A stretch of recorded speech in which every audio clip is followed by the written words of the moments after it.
Boa noite, amigos. Eu sou o José Pedro, você está no The Air Transport. Fazia tempos que a gente não se via. Essa semana tive dificuldades com rede, com informática, tudo. Então, desde quarta-feira da semana passada que não faço vídeo. Desculpem-me aí pela ausência, realmente foi por motivos de força maior. Se você não é inscrito no canal, inscreva-se agora. Clique no sininho, receba as notificações. E enquanto não vamos para o giro de notícias de hoje é dia 28 de maio de 2020, você vê, há uma semana que não faço vídeo, já estou perdendo até o cacuete de dizer as coisas na sequência certa. Hoje é dia 28 de maio de 2020, é o giro de notícias dessa semana. Como não teve o giro militar no fim de semana, hoje a gente vai falar de coisas civis e militares. Clique no joinha e compartilhe o vídeo para aumentar o alcance, ok? Eu queria dizer uma coisa para vocês. Eu tenho explicado aqui repetidamente que o volume de notícias associado aos comentários, a maneira como a gente apresenta as coisas, né, tentando cobrir tudo aquilo que se passa e transmitir uma noção global da aviação. O objetivo disso é baseado numa experiência minha que eu tive lá atrás, há uns 20 anos atrás, que eu operava um site de notícias, e depois de 4 anos operando o site, meu Deus, não havia coisa que você conseguisse conversar comigo que eu não estivesse sabendo, que eu não tivesse assim mais conhecimento, que eu estivesse mais atualizado do que qualquer outra pessoa, porque foram 4 anos fazendo, não sou jornalista, mas fazendo o equivalente a jornalismo, né? Um jornalismo amador, mas modéstia à parte de boa qualidade. Então isso me trouxe assim uma bagagem. Conversar comigo era uma coisa temível, não tinha ninguém para conversar comigo. E eu comecei a fazer aqui o canal no YouTube. Comecei em março, se eu não me engano, de março para abril, então faz menos de 2 meses. E hoje eu tive numa reunião e eu fiquei impressionado, porque com apenas 2 meses não tinha assunto que se falasse ali sobre qualquer coisa que esteja acontecendo na aviação, em qualquer lugar do mundo, que eu não tivesse visivelmente mais atualizado e com mais domínio do que as outras pessoas que estavam na reunião. E a diferença foi gritante. Então eu fico pensando assim, acho que a minha filosofia está muito certa. Eu quero que vocês venham comigo, assistam os vídeos, participem, por favor, escrevam comentários. Eu peço para vocês comentarem e vocês não comentam nada, né, danados? Comentem, vamos fomentar a discussão. Sem haters, tá, pessoal? Sem grosserias. Se alguém pensa diferente de você, respeite, tá? Então, vamos nos manter dentro de parâmetros de convivência civilizada. Estou falando com pessoas que são elite, né? Vocês são elite, né? Então eu sei que vocês vão ter facilidade para fazer isso. Mas de qualquer maneira é bom falar, porque sempre tem alguém que destoa. Então vamos evitar entrar nessa seara aí de insultos, tudo, tá? De apresentar suas opiniões de maneira excessivamente acalorada, às vezes ofensiva. Vamos qualificar o debate, porque nós temos a ganhar com isso, tá? E então venha comigo, fique comigo, assista os vídeos, traga suas opiniões, critique construtivamente, comente, debata e sinta a diferença em você. Como eu senti hoje, fiquei assim chocado, eu parecia outra pessoa. Em outras reuniões eu até saberia do que eles estão falando, mas essa não é tanto minha área. Mas hoje não, mesmo coisas que não eram da minha área, eu tinha exemplos, tinha estatísticas na cabeça, né, estatísticas de outras regiões do mundo, estatísticas do Brasil, o que está acontecendo com com a pandemia, com tudo isso, qual é o efeito, o que podemos esperar, o que já está acontecendo, o que vai acontecer. Então, assim, eu realmente, assim, aos meus próprios olhos, não estou preocupado com o que os outros pensaram de mim, mas, assim, aos meus próprios olhos, eu senti que eu sobressaí para mim mesmo. Então, fiquei realmente muito impressionado. Acho que esse é um bom caminho, realmente é um bom caminho. Estou num bom caminho para me aprimorar e trazer esse aprimoramento em paralelo para vocês também. Ok? Então, vamos lá? Vamos ao conteúdo. 3, 2, 1, já! Vamos começar aqui pelo kavok.com.br, Guerra Fria Asiática. Eu não sei o que está vendo com a configuração dessa página, não carrega direito. IAF, né, a Força Aérea da Índia, não pode levar vantagem, não pode se fiar unicamente no avião Rafale para obter vantagem sobre, no caso é sobre a China, mas é sobre as forças aéreas locais. O Paquistão, que também é um grande rival da China, tá? E com a iminente chegada de 36 Rafales, lógico, é um reforço muito grande, né, para a Força Aérea da Índia, mas os próprios oficiais indianos estão dizendo o seguinte: agora entra uma segunda fase aí que a gente vai ter que se virar, porque o avião Rafale, avião francês, ele vem armado com mísseis franceses, excelentes mísseis e tal. Mas você sabe que míssil é material de reposição, né? Então o que eles estão dizendo é o seguinte, e eu concordo com o ponto de vista, acho muito válido, do ponto de vista indiano. Eles precisam fazer uma integração entre os mísseis de um certo patamar tecnológico já elevado, que eles fabricam localmente. Eles precisam integrar esses mísseis à aviônica do avião Rafale, para que amanhã ou depois, se eles se virem envolvidos em alguma dificuldade militar aí, e a França pare de fornecer mísseis de reposição, eles não fiquem na mão simplesmente de importações. Ainda no Kavok, Rússia teria, e o computador, que tem andado meio de mau humor, resolveu ficar meio engasgado aqui também. Rússia teria auxiliado o envio de caças para a Líbia.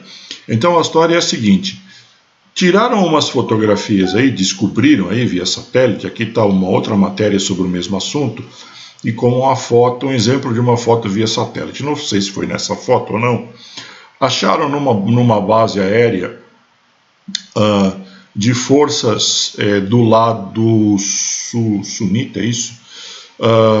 Que tem os curdos, né, que tem um certo apoio da Turquia, meio pró-Estados Unidos, e os sunitas, que tem o apoio da Rússia, meio contra, meio pró-Rússia, né, para tentar ver quem domina a Líbia, né? Então tá essa queda de braço aí, e a Rússia nunca tomou uma posição tão nítida como ela tomou no conflito da Síria. Mas agora suspeita-se que isso pode estar acontecendo, porque numa foto de satélite acharam 8 aviões, sendo 2 Sukhoi Su-24, que é um bombardeiro leve, um bombardeiro de ataque leve, médio, né? Um bombardeiro médio, um avião parecido com o F-111 americano, não sei se você conhece, e acharam 6 caças, né? 6 aviões de superioridade aérea, bons aviões de superioridade aérea, MiG-29.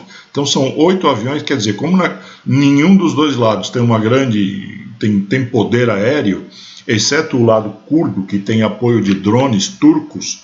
Então, com a chegada desses 8 aviões, fica uma capacidade aérea muito forte do lado sunita. Então está aparecendo aí que o conflito vai esquentar, e dessa vez com uma força maior pró-Rússia. Vamos ver como é que os nossos amigos yankees reagem a isso, né? No znews.india.com, Sukhoi Su-35 preparado para se juntar à Força Aérea da Rússia. A Rússia inicia a produção por acordo, né? Per deal. Não é uma coisa 100% confirmada, mas em vários portais, inclusive russos,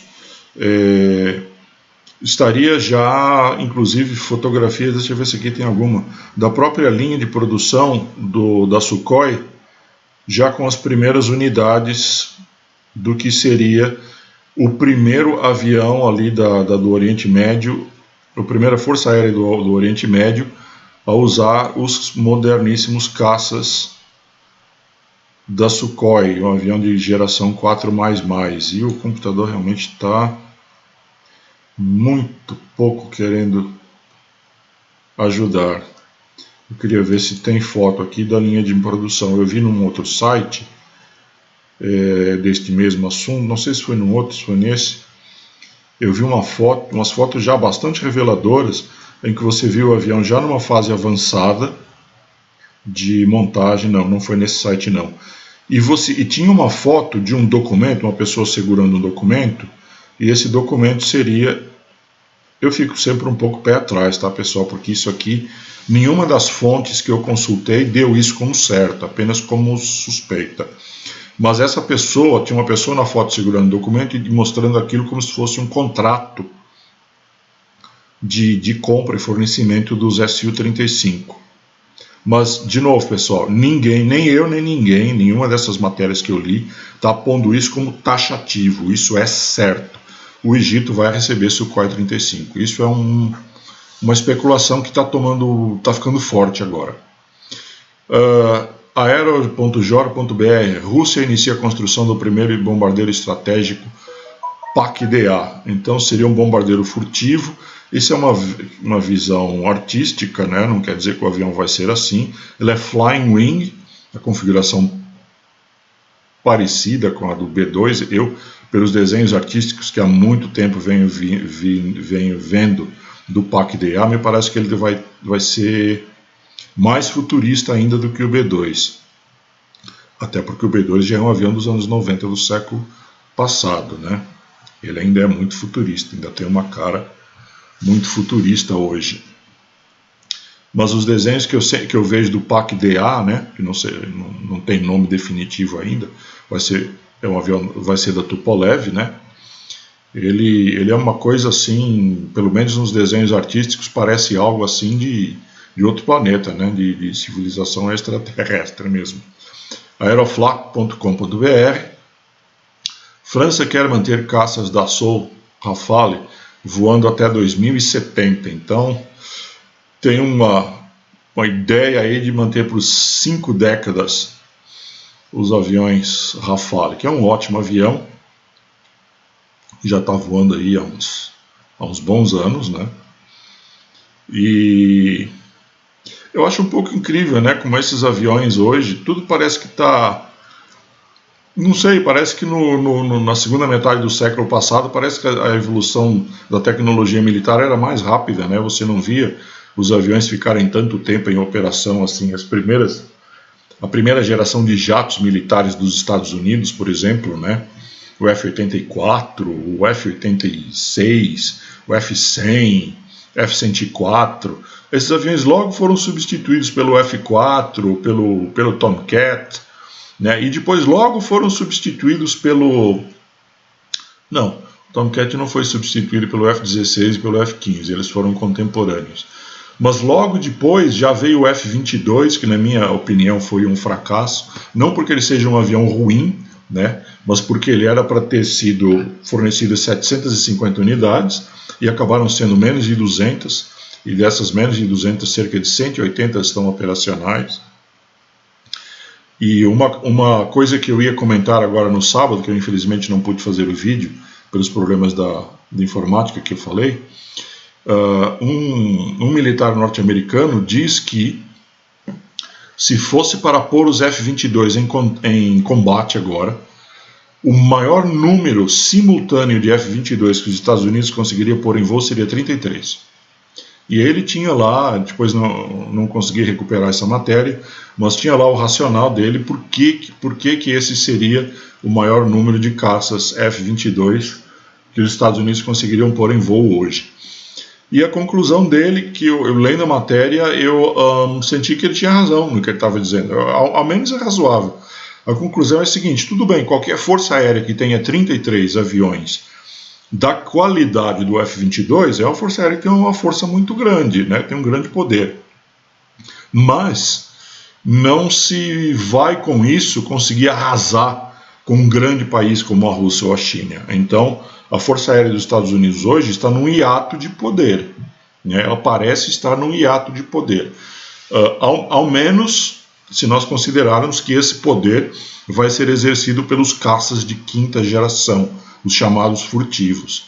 Então esses aviões hoje não conseguiriam oferecer, talvez o F-35 já com a quantidade maior, mas se você for ver o quanto eles têm de F-35 hoje, você vai ver que também não vai dar mais, o número X de decolagens simultâneas também não vai ser maior do que o F-22, creio eu, se você for ver o total de frota versus o total de aviões que podem decolar simultaneamente. Então, assim, uma guerra aérea hoje dos Estados Unidos contra um outro grande país poderoso, você não teria uma frota massiva de aviões furtivos sendo postos em combate. Então, eles teriam que ser suplementados por F-16, F-15, por outros modelos de aviões bons, mas mais, digamos, convencionais, né? Aviões caças da quarta geração, que teoricamente todo mundo achou que em 2020 essa força de caças de quarta geração estaria já no final da sua aposentadoria. Os Estados Unidos estaria totalmente suprido de caças de aviões de quinta geração, caças de quinta geração e aviões furtivos, coisa que não aconteceu. Então a gente vê que aquela imensa dianteira tecnológica que os Estados Unidos acharam que iam ter na primeira metade do século XXI, simplesmente não se tornou realidade. Tá? Lógico que ainda é, sem dúvida, a força aérea mais poderosa do mundo, mas o desnível para outras forças aéreas diminuiu muito e em alguns campos eu diria que outros países estão até mais avançados. Você quer saber em quais áreas? Na área de mísseis, eu acho que os Estados Unidos não é de forma alguma o país que tem a melhor tecnologia hoje, e na área de radares e contramedidas eletrônicas e de mísseis antiaéreos, sistemas antiaéreos de defesa também não. Então, assim, as coisas estão mais equilibradas hoje. Não dá nem para pensar em dizer que mesmo um país poderosíssimo como a Rússia e a China se equipara aos Estados Unidos. A gente não está nem perto disso ainda. Ainda falta muito, se é que algum dia isso vai acontecer. Mas o desnível caiu muito. E a gente sabe que às vezes o desnível de qualidade de equipamento militar não é suficiente para você ganhar uma hipotética guerra, que pelo amor de Deus a gente espera que nunca aconteça. Mas vou dar um exemplo. As forças soviéticas em 1940 e bolinha, 41 se não me engano, que foi a invasão da União Soviética pelo nazismo, as forças soviéticas eram uma caquinha perto do poderio nazista. E, no entanto, ganharam a guerra, esmagaram o exército de Hitler. Então, o poderio mecânico, o poderio simplesmente tecnológico, ele não é tudo, tá?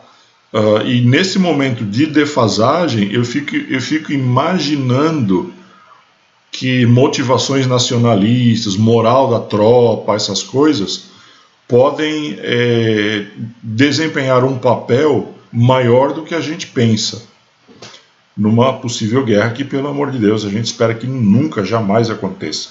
Esse maluco do Trump, esse maluco do Putin, né, que nunca se metam a besta de envolver a gente em alguma coisa parecida com uma próxima grande guerra aí.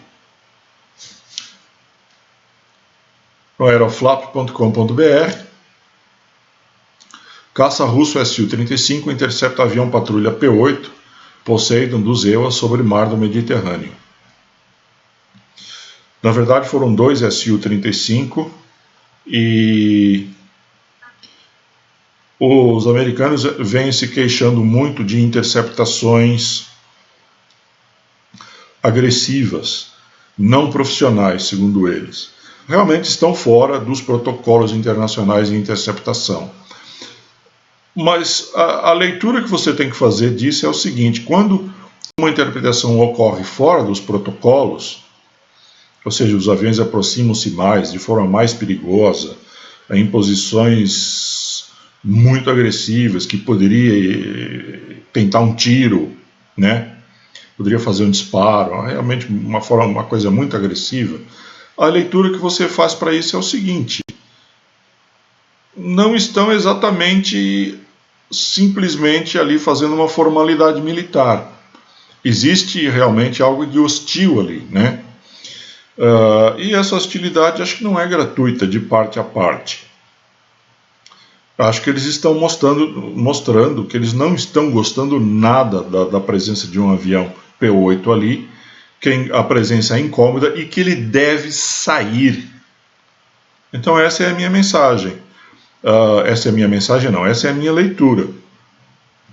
Eu vi vídeo em outras postagens. Nesse aqui acho que dá para ver também. Deixa eu ver se dá para ver nesse aqui. Os Sukhóis veio um de cada lado, um Su-35 de cada lado. O P-8 é um 737 militar, tá, pessoal? Um avião tipo de sensoriamento remoto. Então, o que você vê aqui nesse breve filme, aqui não dá para ter muita noção, talvez nesse, é que eles se aproximaram tanto das asas do 737 que ele ficou praticamente impossibilitado de fazer curva, né? Ele teve que voar com as asas niveladas. E eu fico imaginando que isso aí é tipo assim, é para não fazer curva mesmo, continua em linha reta para cair fora daqui. Se alguém aí manjar mais de aviação militar do que eu e quiser dar uma explicação mais precisa do que essa, eu agradeço.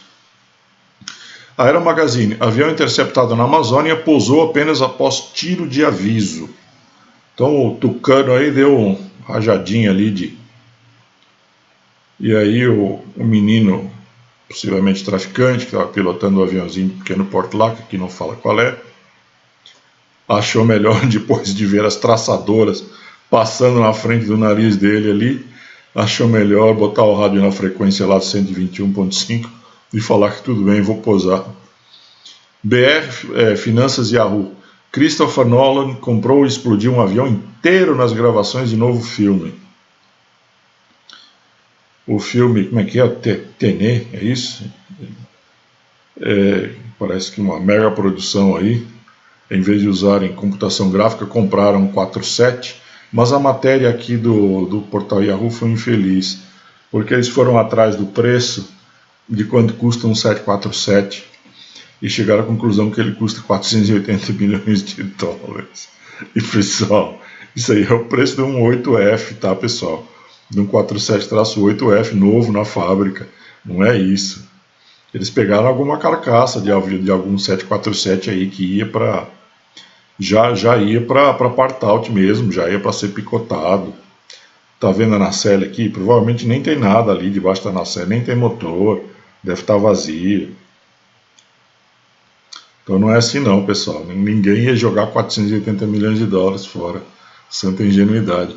Aéreo.jor.br, novas fotos do avião de caça furtivo FC-31 Shenyang, né? Eu tinha dito aqui na outra vez, eu tinha dito Chengdu, eu me lembrei, não é Chengdu, é Shenyang, mas aí já tinha, o vídeo já estava publicado, falei, agora também não dá para corrigir.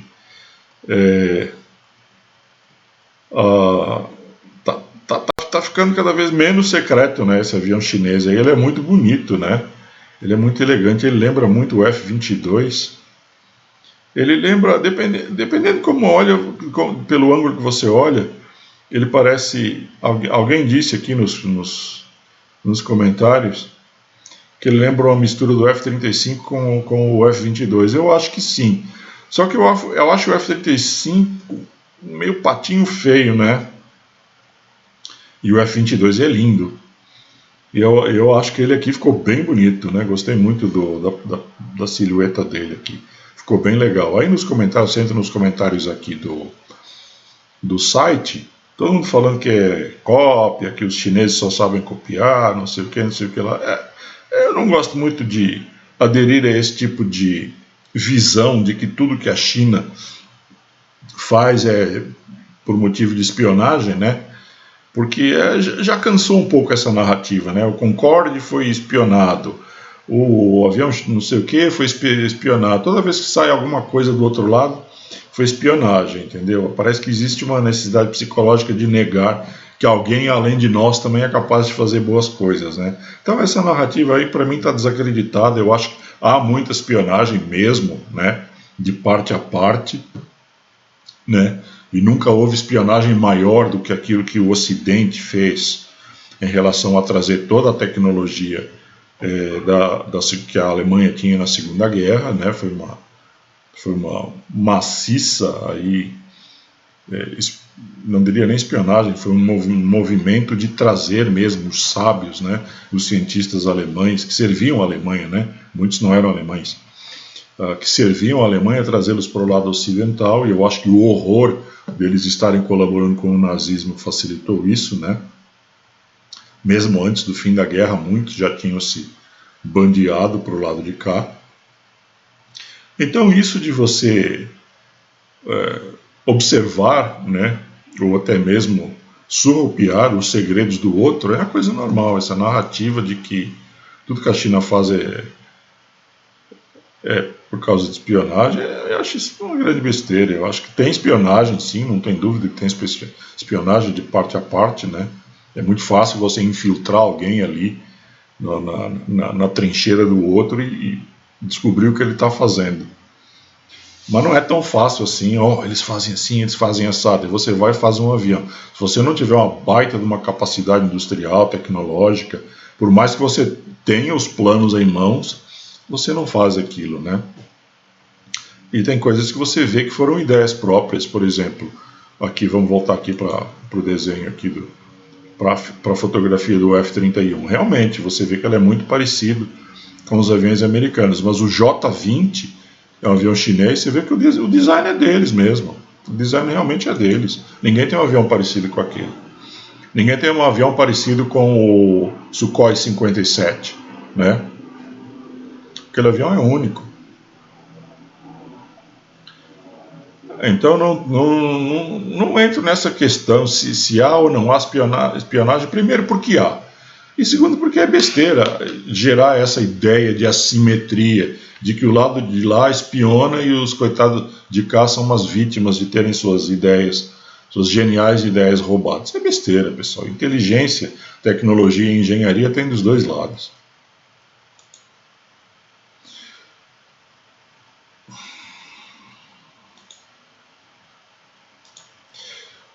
Defesa.tv.br, B-52, o avião Highlander que vai enterrar todos nós. Achei interessante a manchete, né? Está se referindo ao fato de que o B-52 já está com 70, é isso? Já está com 70 anos de serviço. Esse avião aí que você está vendo aí, né? O modelo B-52, né? Já está com 70 anos de serviço nas costas. E como ele vai facilmente até 2040, 50, então vai ser talvez o primeiro avião a atingir 1 século de serviços prestados aí às forças aéreas norte-americanas. Aviationtoday.com, os investigadores revêem os dados do Flight Data Recorder do A320 que caiu em Karachi. Só está dizendo isso, tá, pessoal? O Flight Data Recorder já está à disposição aí, já está sendo investigado. Essa outra matéria aqui que resolveu não aparecer mais na tela, mas ela diz o seguinte: ela fala sobre as primeiras peças do quebra-cabeça. Apareceu. As primeiras peças do quebra-cabeça aí do acidente do Paquistão, PK-8303. Ele vinha... isso acho que já não é mais especulação, tá, pessoal? Isso acho que já dá para dizer sem ter o receio de ser temerário, de dizer coisas temerárias, de dizer coisas irresponsáveis. Ele vinha numa aproximação não estabilizada, mas não é um pouco desestabilizada, é brutalmente desestabilizada, tá? Num vídeo que eu vi agora à tarde, um vídeo curto aí de uns 6 minutos, mas eles faziam uma avaliação pelos dados do Flight Radar 24, que quando o avião estava, olha que coisa impressionante, quando o avião estava a 2.000 pés de altitude, ele marcava 7.000 pés por minuto de razão de descida. Então o avião mergulhou, assim, ele entrou extremamente alto, fez a navegação, fez a aproximação extremamente alto, deve ter começado a descer de forma muito tardia, fez um mergulho tremendo para não perder a aproximação, fez uma aproximação completamente desestabilizada, em alta velocidade, ele chegou a passar de 260 nós, quando ele estava já abaixo de 10.000 pés. Então houve várias rupturas assim, de limites de regulamentos de tráfego aéreo assim, muito severas, muito severas. E aparentemente o avião desconfigurado, porque realmente ele bateu os motores no chão. Agora, como é possível você pilotar um avião até o chão, com todos aqueles avisos, com toda aquela gritaria de too low gear, né, too low terrain, pull up, né? Como é possível você pilotar o avião com todo aquele mar de avisos te avisando que algo está errado e ainda assim você não interromper uma aproximação desestabilizada? É algo que vai ter que ser explicado pelos investigadores, tá? Não adianta simplesmente metendo o dedo na ferida e falando que os caras erraram. Claro que erraram, mas precisa ver outros fatores, tá? Treinamento, pressão, há quanto tempo os caras não voavam, precisa ver tudo isso, né? Mas que houve uma aproximação caótica, isso acho que já está bem claro. Na Forbes, maybe India will get its Super F-16 after all. Como a Índia está, e eu já expliquei que vocês sabem disso, com uma licitação para mais de 100 caças, é a maior licitação militar hoje no mundo, né, de material aéreo. Então, os vários possíveis fornecedores, né, tiveram uma decepção, um balde de água fria, agora umas semanas atrás, que ainda disse que ela ia fabricar o avião nacional deles lá, o Tejas, e aí deixou chupando o dedo a Boeing com o seu FA-18E, né, o Super F-16, que ia chamar F-21, ia ser uma modificação do F-16 só para a Índia, né? O Rafale, que está vendendo 36, mas também estava no páreo para mais. Então todo esse pessoal ficou chupando o dedo. Mas não é uma certeza isso. Então existem manchetes nos dois sentidos, quer dizer, vai existir esse avião F-21 ou não? Algumas dizendo que não, ele existe só por causa da Índia, como a Índia desistiu da licitação, então o projeto do F-21 morreu. E outros artigos que eu li, nenhuma das duas vertentes dá certeza, então estamos no campo das possibilidades ainda, mas pode ser que não, pode ser que esse avião venha a existir, porque o F-16, afinal de contas, é um avião considerado bom e barato. Hoje ele é um avião simples, né, tecnologicamente simples, mas bom, né, um avião muito capaz e barato, que é um avião que já tem o seu custo amortizado por mais de 4.000 entregues no mundo inteiro para uma porção de forças aéreas que usa esse avião. Inclusive ele teve na licitação do FX da FAB, né? Mas como os Estados Unidos não transferem tecnologia para quase ninguém, ele acabou não tendo chances. Mas de repente, pelo seu preço barato, e se não morrer essa licitação indiana, a gente tem a oportunidade de ver aí um F-16-2, né, que seria o F-21. Interessante. No Airway1.com, volta ao passado, Força Aérea dos Estados Unidos vai comprar Eagles novamente. Então, vocês sabem que eu tenho sido crítico dos programas do F-22 e do F-35, não porque eu não gosto desses aviões, mas eu acho que eles, como plataforma de armas, não deram o resultado que se esperava, né? O F-22 é uma baita máquina, né? É um baita de um avião. Mas ele é um avião que, por causa do altíssimo custo, por causa da baixa operacionalidade dele, né, os Estados Unidos sonharam um dia em colocar 150 desses caças no ar ao mesmo tempo. E hoje em dia um militar americano de alta patente nos diz que não. Hoje o que dá para fazer são 30. Né? Então deu errado. Para mim deu errado. O F-22 já deu errado. É um ótimo avião que deu errado. Como sistema deu errado.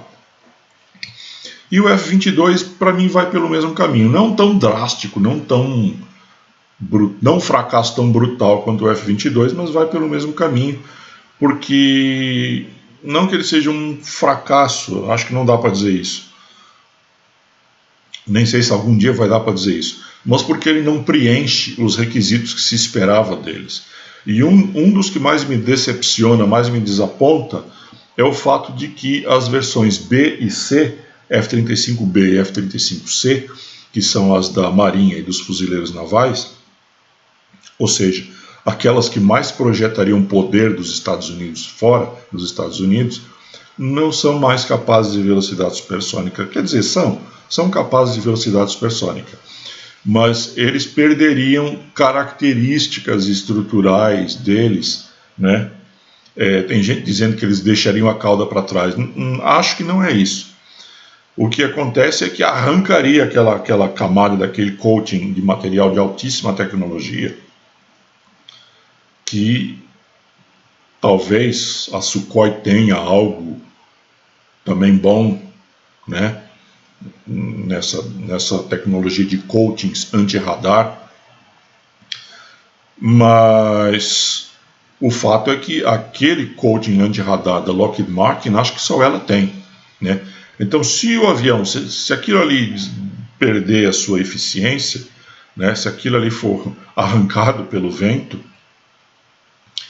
o radar cross-section, a visibilidade do avião ao radar, aumenta muito. Então a vantagem do avião desaparece. E eles dizem que não, mas o F-35 foi feito para não precisar de velocidade supersônica. Sabe quando não engole? Quando não passa? Há momentos em que o avião militar, o que ele vai fazer é urgente. É muito urgente. Em matéria de ataque e principalmente em matéria de defesa. Há momentos em que é muito urgente. Então acho que você emitir uma diretiva que um avião supersônico não pode voar em velocidade supersônica dentro de uma certa região do envelope de voo por mais do que 50 segundos é uma limitação terrível.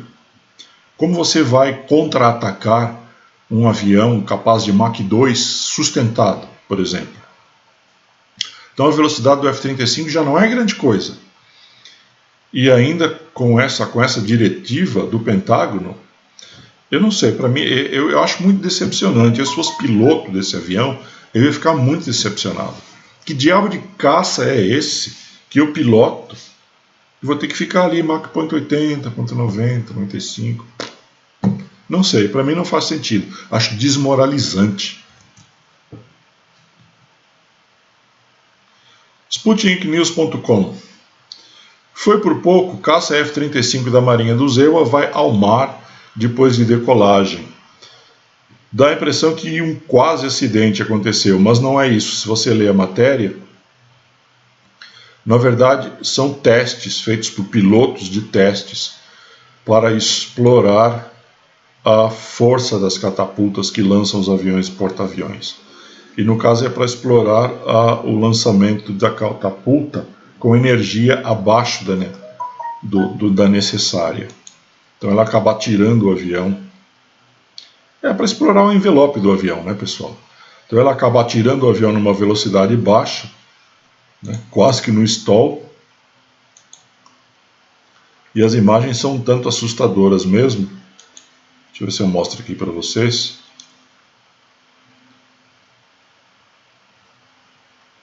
Se o micro tiver a bondade de mostrar. Cadê?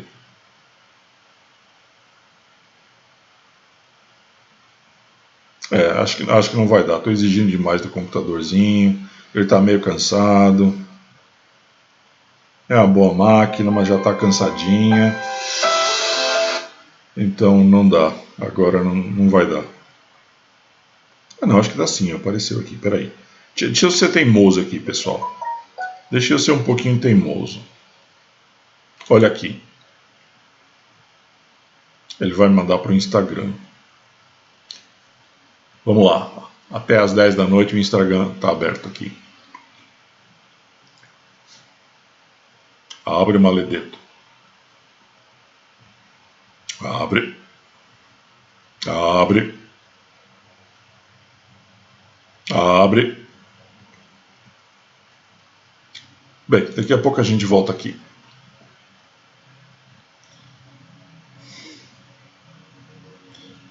Aeromagazine. A aviação comercial deseja retomada baseada em evidências científicas. Vamos lá. Vou traduzir isso para você. O que eles querem dizer com isso? É o seguinte. É um protocolo de como retomar a aviação igual para todo mundo, para todos os países, todos os aeroportos, todas as empresas aéreas. Assim, vamos olhar da perspectiva do passageiro, para que fique nítido o que eles querem dizer com isso.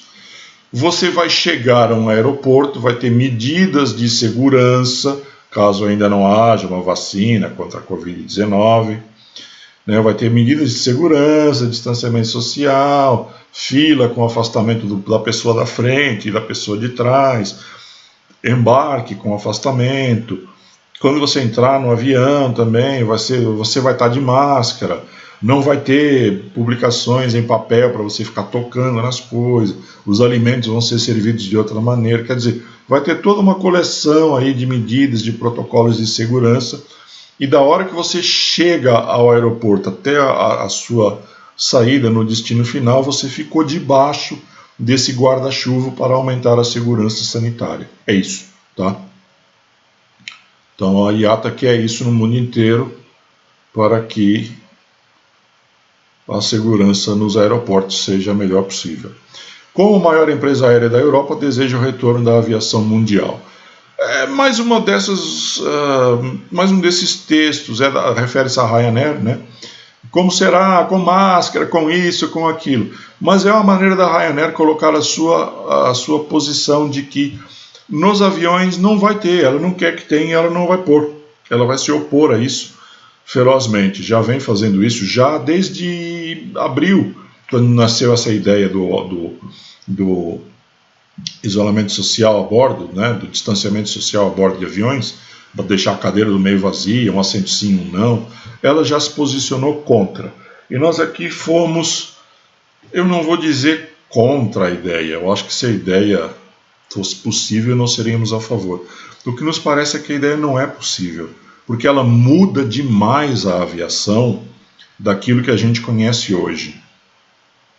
Por exemplo, esse avião que você está vendo aí na imagem, o 737-800, esse não é o NG, esse não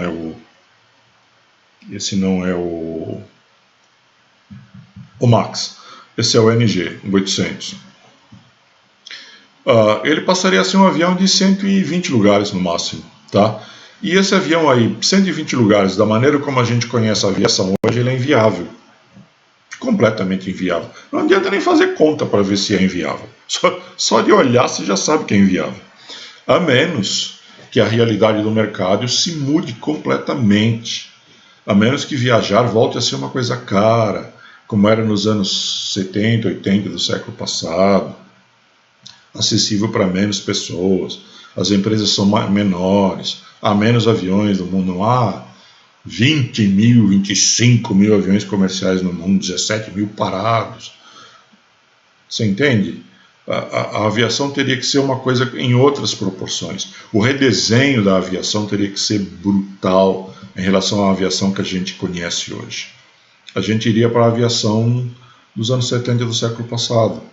Se você condenar um avião como o 737-800 a ser um avião de 110 lugares, tá?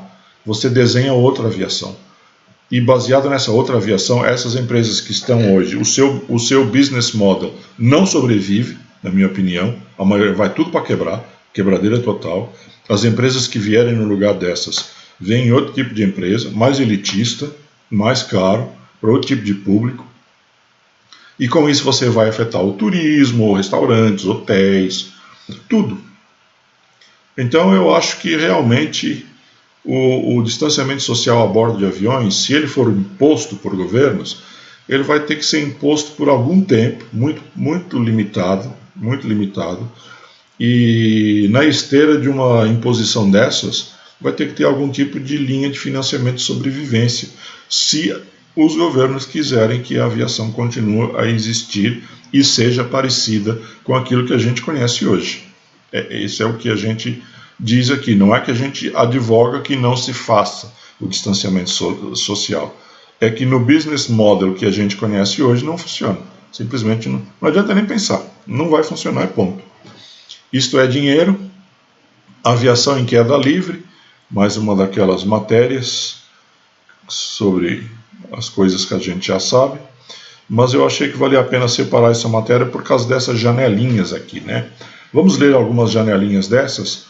Air France anunciou perdas de 1,8 bilhão de euros, mais de 11 bilhões de reais somente no primeiro trimestre.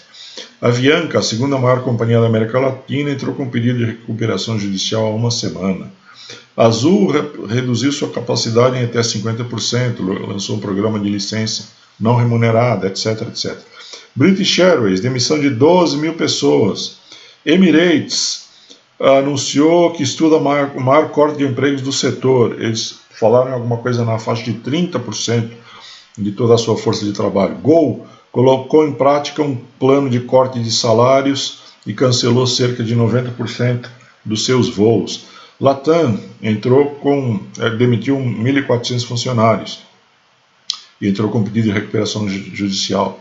Virgin Atlantic já demitiu 3 mil funcionários e encerrou operações no aeroporto de Gatwick, em Londres, e etc, etc, etc. Quer dizer, se colocasse mais janelinhas, de Lufthansa, de Air France, de KLM, todas elas seriam com essa orientação, tá? Então realmente é um bicho feio. Noticiasalminuto.com. A Agência Europeia de Aviação Civil monitoriza orientações de segurança. É basicamente aquilo que a gente estava dizendo agora sobre os protocolos para que você tenha uma viagem segura.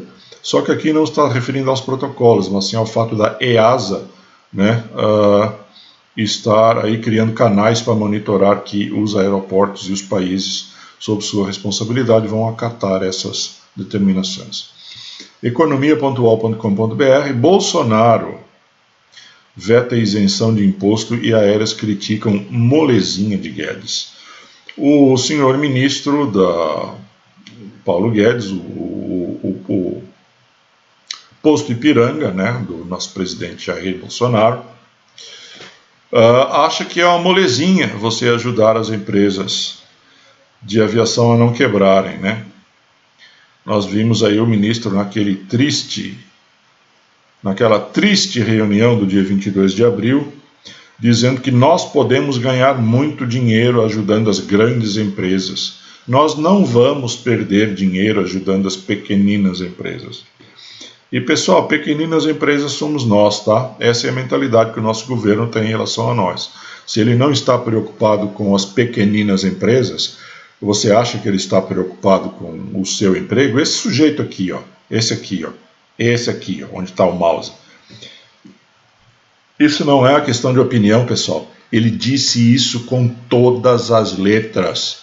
Nós não queremos perder dinheiro com pequenas empresas. Ele está-se nas tintas para o seu emprego. Não sou mais eu que estou dizendo. Vocês sabem que eu sou crítico. Se não notaram ainda, fiquem sabendo agora. Eu sou muito crítico desse governo. Acho esse governo muito mau. Mas não sou eu que estou dizendo que eles não estão nem aí para o seu emprego. Foi o senhor ministro da Economia que disse isso no meio da sua fuça, numa reunião publicada para o Brasil inteiro ver. E eu não vi um vestígio de indignação nesse país contra isso. Eu queria perguntar a você como seria se um ministro do governo Lula tivesse dito um disparate desses, tá? Eles não estão nem aí para você, para o seu emprego. Você vai ficar desempregado? F pontinhos, aquilo que eles gostam de falar lá na reunião, tá? E que eu também curto, também gosto de falar, mas não aqui para vocês, em público, tá? Vamos manter, dá para falar alguns palavrõezinhos assim, mas vamos ficar um pouco abaixo de certos exageros. panrotas.com.br. Executivos da Latam respondem dúvidas do mercado sobre Chapter 11. A matéria não quer aparecer, mas eu explico para vocês. É o seguinte, não foi pedido, tá, recuperação judicial no Brasil, não foi pedido concordata. Aqui no Brasil, a empresa ainda está aguardando aqueles, não me lembro agora o valor, acho que 6 a 7 bi, se não me engano, que seriam destinados, né? Você viu que o ministro Paulo Guedes não quer, tá? Não sei se vem não. Que seriam destinados a auxiliar aí as empresas aéreas, evitar que elas vão para a bancarrota. Então, no Brasil, não há essa iniciativa de solicitar recuperação judicial, solicitar concordata, né? Para preservar aí as possibilidades, se houver esse empréstimo, né, essa linha de crédito, melhor dizendo. Mas o Chile sim, né, as outras filiais da Latam sim, e o Chile sim. E os contratos de leasing dos aviões que operam na filial do Brasil são negociados e é o que explica a matéria pelo menos, tá? São os executivos da Latam que estão dizendo isso. Eu não conheço a estrutura dos contratos deles, tá? São negociados no Chile, o que quer dizer que o leasing acontece lá e o leasing aqui é um subleasing do leasing de lá, tá? Isso foi o que eu entendi. Então, como lá pediu a recuperação judicial, então eles querem obter proteção de seus credores através dessa medida lá. E aqui eles não vão obter proteção dos seus credores, porque os credores cobram a dívida lá, os credores são as empresas de leasing, cobram a dívida lá, mas aqui eles vão obter, esperam, né? Vamos ver o que acontece, vão obter uma parte dessa linha de crédito do BNDES. E eu queria fazer o seguinte comentário. Se você for dono de um boteco e for lá pedir um crédito para salvar o seu boteco até agosto, até setembro, sei lá, até outubro, e para você não mandar seus funcionários embora, conforme regiamente demonstrado com todas as letras pelo senhor ministro, eles estão um pouco nas tintas para você. Você vai quebrar, né?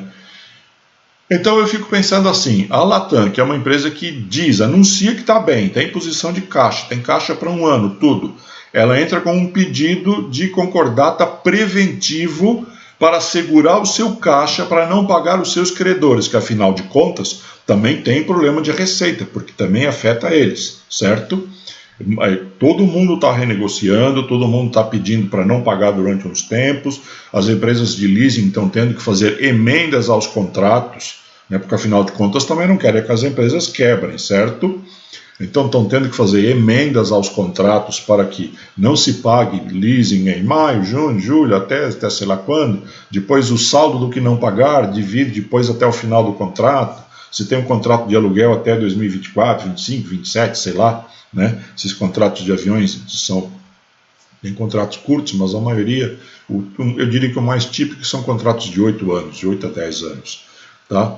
Então, sei lá, você ainda tem 4, 5 anos de um determinado contrato pela frente, você vai diluir esses meses que a empresa de leasing deu para a linha aérea agora, você vai diluir nos restantes meses até o fim do contrato. Então, quer dizer, a quebra de receita está afetando todo mundo. Aí, de repente, uma empresa esperta chega e mete um pedido de concordata preventivo desse para não ter que pagar seus credores, que vão ter um problema de quebra de receita oriundo dos ativos que estão na Latam, maior do que vão ter de quebra de receita de outros ativos que estão em outras empresas que não entraram com esse tipo de esperteza. E imagine se todo mundo fala assim, poxa, vamos fazer o que eles estão fazendo. Sabe o que acontece? Amanhã está todo mundo na justiça pedindo recuperação judicial. Então você entende que essa medida é extremamente antipática, para dizer o mínimo. Olha, não quero entrar no terreno da ética, sabe, mas eu fiquei mal impressionado com isso, tá? Eu acho muito antipática essa notícia, muito antipática. Eu acho que, não sei, eu tenho uma visão negativa, dessa abordagem que foi feita. Ela pode ser muito esperta do ponto de vista de gestão da companhia, mas a mim me parece que isso é um exemplo que, se todo mundo seguir, né, e se eles conseguirem o que eles almejam com isso, por que não a azul, a verde, a vermelha, a amarela, a roxa, a preta, a lilás, a branca, a transparente, a invisível? Por que não? Se as empresas da aviação conseguirem isso, por que não as empresas de venda de carro, as empresas de máquina de lavar roupa, as empresas que fabricam paraquedas, as empresas que fabricam rolha de garrafa? Por que não? É viável isso? Não sei. Compreendo a estratégia deles. Mas olha, acho uma ideia assim, é o tipo da esperteza que não sei, não gosto. Para mim não serve. Aqui uma notícia que sumiu, né? Tá um tal de Chrome Extension aqui, que se instalou sozinho, sem minha autorização, e de uns tempos para cá ele come a maioria das coisas que eu coloco aqui para vocês verem. Aeroflap.com.br, a aviação comercial brasileira adere aos compromissos anunciados pela IATA na pandemia do Covid-19. Bem.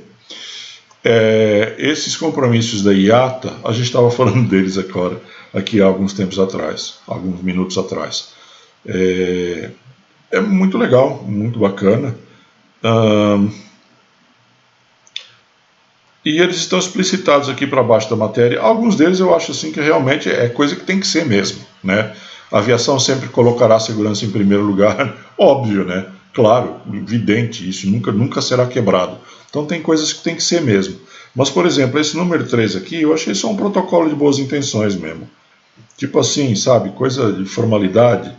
A aviação será uma das primeiras impulsionadoras da recuperação econômica. As empresas aéreas comprometem-se a trabalhar para nossos parceiros no governo, instituições em todo o setor, para restabelecer a capacidade, assegurar que o transporte aéreo é acessível e estará disponível no período pós-pandemia. Tá, esse aqui é um protocolo de boas intenções. Eu acho que tem que ser dito mais, não é o que você vai fazer, porque todo mundo sabe o que tem que ser feito. É voltar a voar com segurança. Você tem que dizer como. Então, por exemplo, o número 1 e o número 2 eu acho que diz como. Mas o 3, eu acho que, não sei, é só aquela parte assim que... Então, se você quiser procurar aí, depois eu deixo para vocês o link, tá? Para vocês lerem os 5 compromissos. Alguns são bem óbvios, né, necessários, mas alguns foram redigidos assim de uma forma que eu considero pobre. Parece só um protocolo de boas intenções, sabe? Mas é isso aí, tem que seguir todo mundo na mesma direção mesmo, e não estou criticando a IATA, acho que a IATA está fazendo um bom trabalho aí de tentar arregimentar todo mundo para a mesma ideia no mundo inteiro. Então acho que a IATA eu vejo assim, muito elogiável esse esforço da IATA, mas eu acho que naquela redação dos 5 protocolos, eu acho que, não sei, teve uns ali que passaram meio bestas assim, sabe? Panrotas.com.br, a aérea pretende reiniciar 30% de sua malha a partir de junho. Aí eu fiquei curioso para saber quem é que pretende fazer isso. É a Brussels Airlines. Eu acho que muitas empresas estão perto mesmo, não diria de 30%, mas estão próximas aí de conseguir um aumento nas suas operações. Por exemplo, a Azul agora em junho vai para 168, se não me engano, voos semanais, quer dizer... voos diários, desculpa. Quer dizer, já são quase 200, né, pessoal? Para uma empresa que tinha 750, lógico, ainda é muito pouco. mas já não é aquela insignificância que estava em março, né, em que realmente a gente teve uma parada de quase 100% da aviação. No Panrotas, cadê você? Alô, alô? Acorda, computador. Azul inicia novo sistema de embarque com distanciamento social. Pessoal, isso aqui eu adorei. Queria que a ideia tivesse sido minha. Não que eu já não tivesse pensado em alguma coisa assim, mas não tive a ideia, a implementação tecnológica para fazer isso aqui.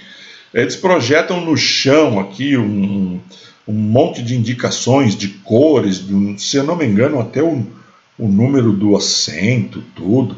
E você vai seguindo aquilo, e aquilo vai te mantendo longe do passageiro da frente e do de trás, né, para você manter o distanciamento social, e te embarca numa sequência que você vai da porta do avião até o seu lugar direto, sem passar por ninguém que está tentando pôr a mala no bin, no bagageiro, né?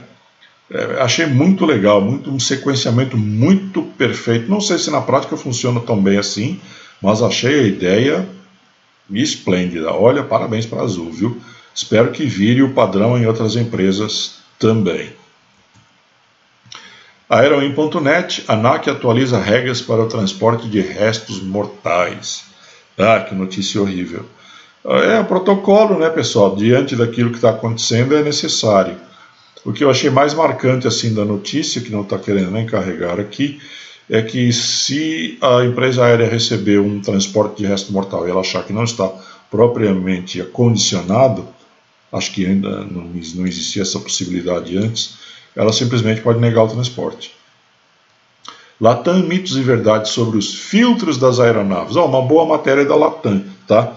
Eu fiquei meio mal impressionado com aquele negócio lá do Chapter 11, mas eu achei que essa matéria aqui foi simpática. A Latam deu uma bola dentro.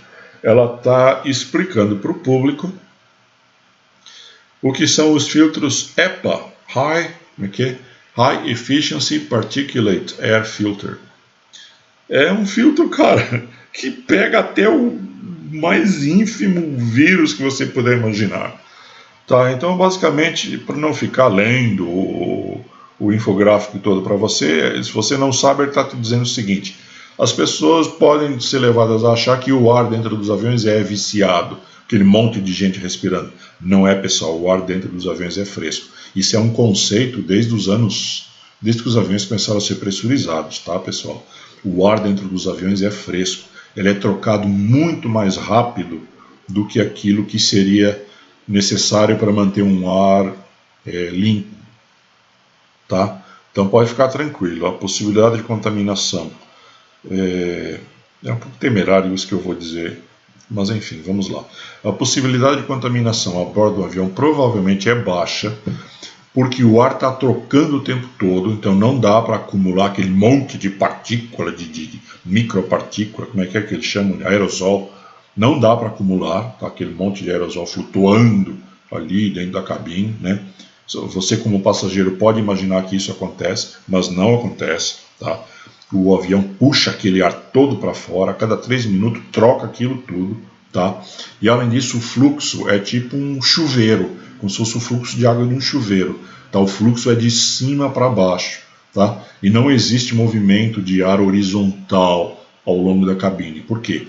Todo o ar sai de cima, mesmo que o avião não tenha aquela saidinha de ar, nem todos os aviões têm, geralmente os narrow bodies têm, os wide bodies não têm. Aquela saidinha de ar que joga ar fresquinho direto na tua cuca, para você esfriar a cuca, mesmo que não tenha o esfria cuca, o ar sai por cima, o manifold de distribuição de ar condicionado é por cima que ele vem, tá? Por isso que tem aquelas laterais, em alguns pontos do avião tem aquela lateral que não tem janela. Ali fica o riser, é o tubo, é o conduto que leva o ar para cima, e ali em cima ele se junta num tubulão, um manifold grosso, grande, que percorre toda a distância do avião, leva o ar lá para trás, para o meio, para frente, para a cabine de comando, e tem uma porção de saídas laterais, E aquilo é literalmente como se fosse um chuveiro. Aquele ar cai dali, fresco, né, frio, fresquinho, aquilo cai dali, desce para o solo, e na parede lateral do avião, se você já reparou, junto ao seu pé, tem umas grades, uns grills. Ali fica a saída de todo o ar que vai ser levado lá para as válvulas para as outflow valves, tá? As válvulas que controlam a pressurização. Então, aquilo fica modulando, puxando o ar por aquelas grades laterais e o ar sai lá de cima. Então, é o tempo todo esse movimento. O ar cai como se fosse água num chuveiro, vai para aquelas grades e escoa por ali e sai do avião a cada 3 minutos, ok? Então, lógico, para saber se existe contaminação ou não, tem que ser um monte de biólogos e médicos fazendo o estudo para ver se há contaminação a bordo do avião ou não. Mas quanto à qualidade do ar, ele é muito bom, é qualidade muito boa. Existe um certo grau de recirculação, um grau baixo de recirculação, creio eu que algo em torno de 30%. Os outros 70% é ar fresco sendo trocado constantemente, e mesmo esse ar recirculado passa pelos filtros EPA, que são filtros iguais ou melhores do que aqueles que tem nos hospitais. Então guarde isso na sua cabeça, para você, quando você estiver num avião, você não ter aquela sensação que está respirando um ar cheio de fungo, de bolor, porque não é o caso. Panrodas.com.br, Turkish prorroga mais uma vez suspensão de voos. A Turkish tinha dito aqui há menos de um mês, que em junho eles iam voltar a operar 60% dos seus voos, e eu fui até um pouco sarcástico, porque a Qatar disse a mesma coisa. Eu fui um pouco sarcástico, talvez você lembre. Eu falei, acho que o pessoal da Qatar ligou para o pessoal da Turkish e combinaram, né? Vamos voar 60% da frota em junho? Vamos. Eu também disse que, a Turquia é um país que não está nessa zona de conforto toda com relação à disseminação da pandemia, né? Então, eu acho que eles talvez tenham que recuar dessa ideia. Bidu, a Turkish está recuando dessa ideia, não vai ser tão cedo. Ok? Deixa eu ver se fala em datas aqui. Isso também entre 4 e 10 de junho, a retomada dos voos nacionais e internacionais novamente. Engraçado que era isso que eles tinham dito. Eu não entendi agora. A Turkish prorroga, mas vai começar em 10 de junho. 10 de junho é daqui a 10 dias. É uma contradição aqui. Tendo o maior número de destinos do mundo, a companhia opera voo de Istambul para São Paulo, que depois segue até Buenos Aires, blá blá blá blá blá blá. Ficou um pouco contraditória a matéria aqui. Eu vou tentar descobrir mais sobre isso, porque se eles já tinham dito que eles iam voar em junho, tá?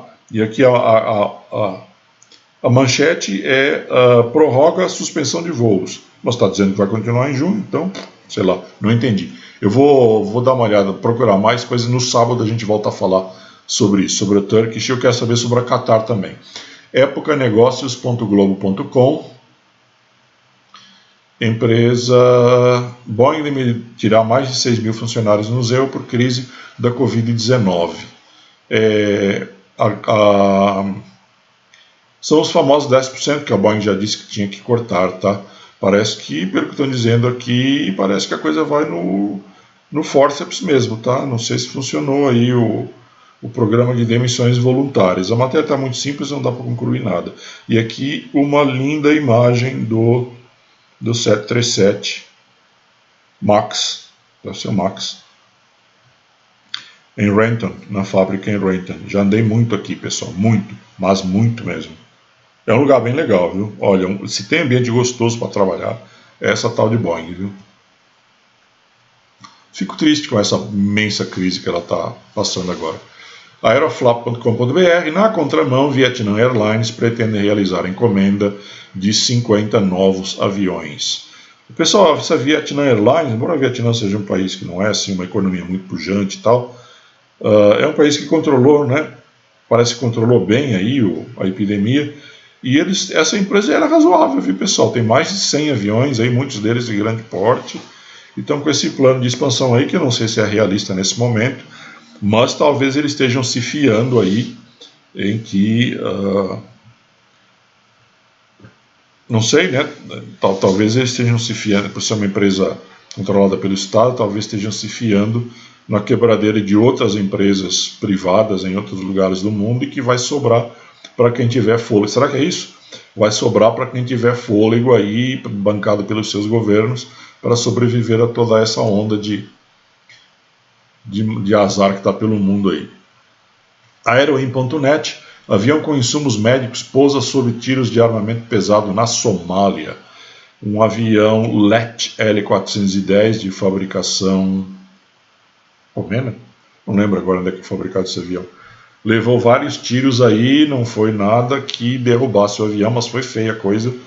E foi na Somália, quer dizer, na Somália há menos de um mês caiu um Brasília, um Embraer Brasília, fazendo exatamente o mesmo tipo de viagem, levando equipamentos médicos para socorrer as pessoas que precisam. Veja você que absurdo. UOL.com.br, piloto de avião conta como é voar durante a pandemia desolador. Aviões semi-vazios, agora já não estão tanto, né? Mas aviões já não estão lotados, acho que muitos talvez ainda semi-vazios, poucos aviões voando, silêncio na fonia, você não ouve fonia. Se você lê uma matéria aqui, você vê que o piloto revela que é meio desconcertante, né? Você fica na foninha ali, silêncio, silêncio, silêncio. Você não ouve as transmissões de outros aviões, parece que só tem você no mundo. Quando você chega do lado de lá, pousa lá no outro aeroporto, centenas e centenas de aviões em Kastrup. Ele pousou, não, Kastrup não, em Amsterdã, como é que chama? O aeroporto de Amsterdã? Deu branco, Schiphol. Em Schiphol, deve ter sido mesmo chocante, assim, passar taxiando ao lado de centenas e centenas de aviões de grande porte, 777s, 47, 787, A330, tudo parado. Deve ser realmente uma coisa chocante, né? Concordo com ele. Aeroin.net, maior avião do mundo enfrenta problema técnico em sua parada no Canadá. E aí a matéria diz que a bomba que envia combustível para o motor, mas acho que não é isso não é a bomba que envia combustível para o motor, porque esse tipo de bomba não para avião, tá pessoal? Porque tem muitas, tá? Tem muitas bombas dentro dos tanques que enviam combustível para os motores, e uma mais, uma menos, você simplesmente puxa o CB dela ali, lança ela ali no relatório técnico da aeronave como operante, coloca como item em ACR, né, ação corretiva retardada, e vai-se embora. Isso aí não para avião. Agora, a bomba que recebe o combustível lá no motor é outra conversa, porque essa não tem muitas, só tem uma por motor. E ela recebe o combustível a algo como, sei lá, vamos por aí de 20 a 40 PSI, e ela eleva essa pressão para algo como 1.000, 1.200, 1.500 PSI, que é a pressão necessária para você pressurizar os manifolds de combustível e você ter a formação do leque de chama, porque senão os bicos injetores vão simplesmente jogar um jato de combustível líquido lá para dentro do motor. Então a pressão tem que ser nessa faixa aí, bem mais de 1.000 PSI. Essa bomba só tem uma por motor. Se ela falhar, o motor vai ter sintomas do tipo não acende, ou demora muito para acender, acende com EGT alto, depois não estabiliza em marcha lenta.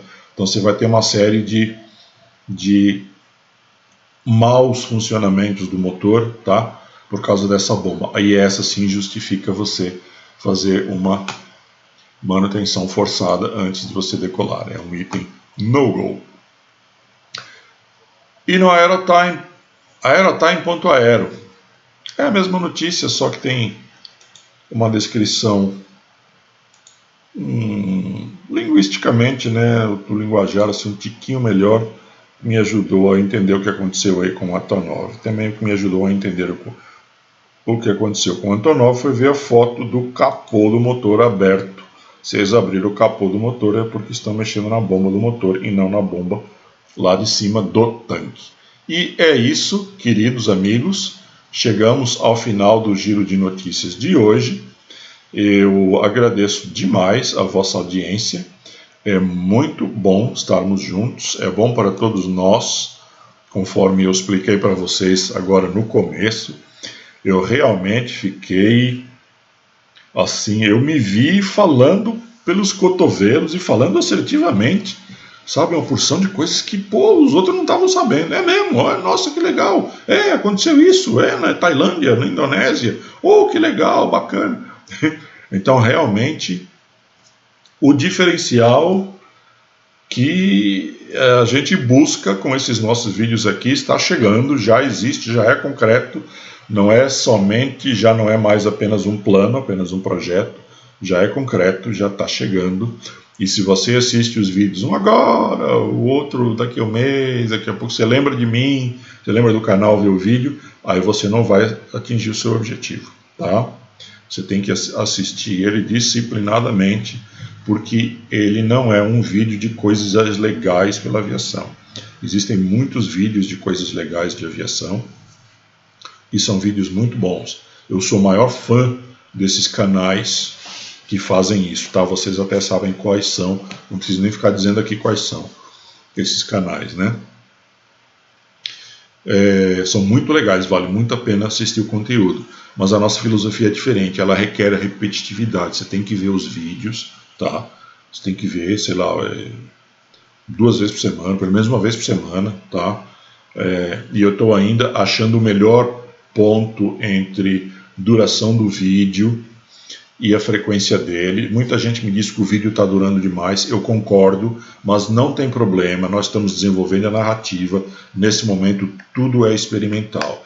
Isto aqui é uma ferramenta para gerar profissionais excelentes, para gerar os caras que vão dominar o mercado da aviação nos próximos anos, tá?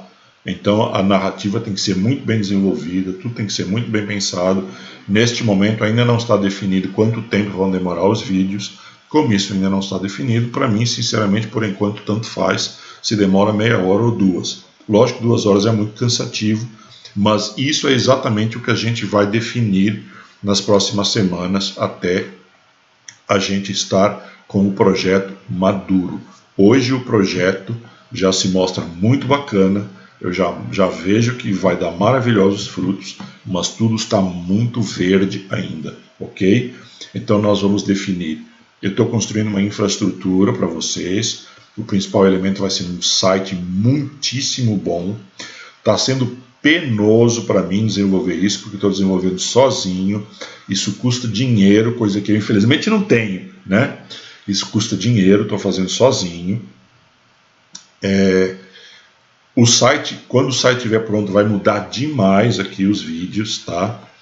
Eles vão ser essencialmente o que eles são, mas muito mais práticos, muito mais rápidos, sem travamento de máquina, sem nada disso. Você vai poder consultar as matérias depois, se você quiser, tá? Você vai ter um arquivo pesquisável.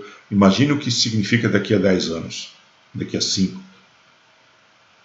Por isso que eu digo, a gente tem que ser persistente e disciplinado.